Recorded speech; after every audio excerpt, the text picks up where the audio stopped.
I'm very happy New Year has come. This New Year will come, have a new joy. I hope this New Year will bring a lot of prosperity and peace in the country and the states. We are giving a good governance. We'll continue to do that.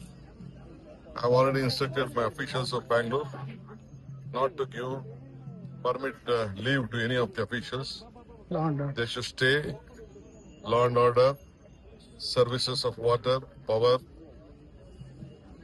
whatever the services has been needed from the corporation, including everything should be very clear, and we should help the common man. Sir, you have clearly already stated that there is no need of resignation of Priyank Kharge, but BJP is demanding CBI inquiry. They wanted to do politics. They doesn't have anything to tell.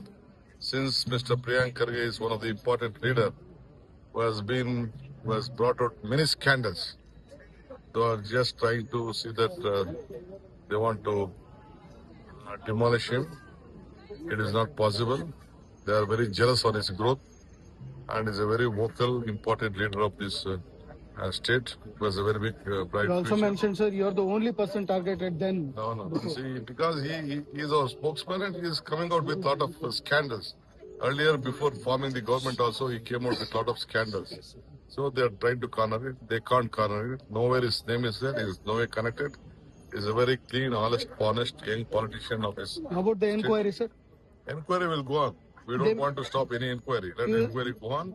We will support the inquiry. You clearly said, sir, that BJP government only targeted DK Shivakumarji then. Of course. Who's strong, who does more work, who are efficient, who are caliber, who are vocal, only they will have enemies. Some photos released by Mr. Vijayendra today, sir, saying that they have connection. They also released your photo stating that he's sitting on the lap of the DK Shivakumarji. Oh, I think. Do you want me to show how many people, what type of people, who all are sitting on their lap?